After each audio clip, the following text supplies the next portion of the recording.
Welcome to my YouTube channel study Darshan Tiwari. तो विद्यार्थी, आज हम आप लोग के लिए लेकर आए हैं फिर से एक वाच्य हिंदी व्याकरण का एक टॉपिक है वाच्य, जिसको आप इंग्लिश ग्रामर में ही पढ़े होंगे। इसको इंग्लिश में क्या कहते हैं? वॉइस कहते हैं। वॉइस क्या होता है तो जान लीजिएगा कि वाक्य में जो होता है, जो भी हम लोग वाक्य देखे हैं, वाक्य बनाते हैं, तो उस वाक्य में यह क्रिया का वह रूप जिसके द्वारा यह बात का पता होता है, जिसके द्वारा इस बात का पता होता है कि वाक्य में कर्ता, कर्म अथवा भाव में किसकी प्रधानता है, कौन मेन है। ठीक है, जेकर प्रधानता होता है उसी को क्या कहते हैं? वाच्य कहते हैं। ठीक है, देखिए क्या होता है, वाच्य के 3 भेद होते हैं। इंग्लिश में 2 भेद पढ़े होंगे जरूर। पहला होता है कर्तृवाच्य, जिसको एक्टिव वॉइस कहते हैं। दूसरा में क्या होता है? कर्मवाच्य, जिसको हम इंग्लिश में पैसिव वॉइस कहते हैं। तीसरा होता है भाववाच्य, जिसको कहते हैं पर्सनल वॉइस कहते हैं। ठीक है, कर्तृवाच्य क्या होता है कि जिस वाक्य में क्रिया कर्ता के लिंग और वचन के आधार पर होती है, यानी ध्यान है कर्तृ यानी कर्ता। ठीक है, यानी जिस वाक्य में कर्तृ, जिस वाक्य में क्या होता है कि क्रिया कर्ता के लिंग और वचन के आधार पर होती है। कर्ता किसके आधार, क्रिया किसके आधार पर होती है? तो कर्ता के लिंग और वचन के आधार पर होती है। समझाया? तो इसमें प्रधानता के कर हुआ, कर्ता के हुआ। ठीक है,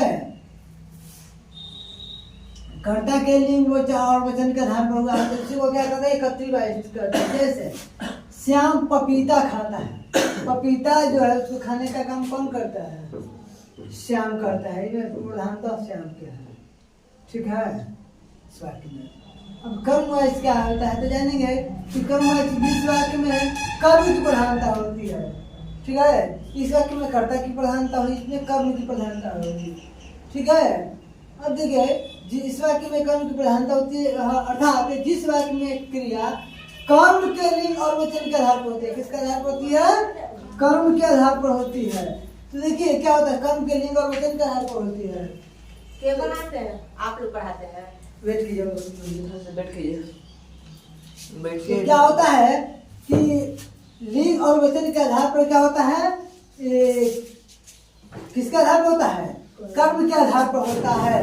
तो बाबू उसको क्या कहते हैं? कर्मवाच्य कहते हैं। जिस वाक्य, इसको आप भाषा में कह सकते हैं सिंपल सी भाषा में कि जिस वाक्य में कर्म की प्रधानता, किसकी प्रधानता होती है? कर्म की प्रधानता होती है, इसको क्या कहते हैं? कर्मवाच्य कहते हैं। और देखिए इसको हम लोग और व्याख्या बड़ा में लिखना है तो लिख सकते हैं यहाँ से परिभाषा कि जिस वाक्य में क्रिया कर्म के लिंग और वचन के आधार पर होते हैं। जिस वाक्य में क्रिया कर्म के लिंग और वचन के आधार पर होती है कर्मवाच्य कहते हैं। जैसे श्याम के द्वारा पपीता खाया गया, खाया क्या गया है? पपीता। किसके द्वारा खाया गया है? मेनू का है ना बाबू, पपीता को खाया गया है। कर्म जो है क्या था? पपीता है। क्या है? अगला वाक्य में देखिए, मेरे द्वारा कपड़े धोया गया। कपड़े जो था, कपड़े में कह सकते हैं कि मेरे द्वारा कपड़े धोया गया, कह सकते हैं कि मेरे कपड़ा जो के धोया कौन है? धोया कौन? कपड़ा धो रहा है। ठीक है, अब किसके द्वारा धोया गया? मेरे द्वारा। ठीक है, कपड़ा जो था किसको धोने का काम कौन किया? मैंने किया, यानी मेरे द्वारा कपड़ा को धोया गया। ठीक है, इसके बाद अगला हम चलते हैं भाववाच्य में। तो देखो कर्तृवाच्य में प्रधानता के कर्ता के, कर्मवाच्य में कर्म के। जब दुनिया में कोई के ना, जब दुनिया में कोई के ना हो तो भाव के। समझ में आया? यानी कर्तृवाच्य में कर्ता के प्रधानता, कर्मवाच्य में कर्म की प्रधानता और भाववाच्य में दोनों में कोई के ना। अर्थात क्या चीज होता है? वाक्य में भाव प्रधान हो।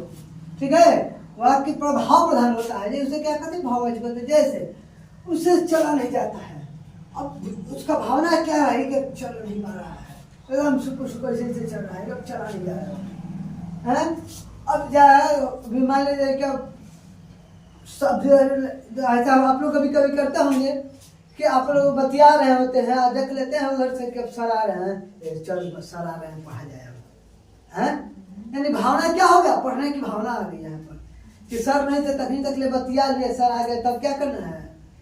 पढ़ाई करना है। ठीक है, तो भावना क्या हो गया, इसलिए क्या करते हैं उस वाक्य को भाववाच्य कहते हैं। ये तो समझ में आ गया। अब चला जाए, पढ़ा जाए। अब ध्यान रहे कि अब भाववाच्य में केवल अकर्मक क्रिया का प्रयोग होता है। कि कौन सी क्रिया का? भाववाच्य में केवल अकर्मक क्रिया का प्रयोग किया जाता है, बाकी समय सकर्मक होता है, लेकिन इसमें केवल अकर्मक है, बिना कर्म के होता है। ठीक है, और नहीं करता होता है। बस आज के लिए बस इतना ही, फिर मिलता है नेक्स्ट वीडियो में। धन्यवाद।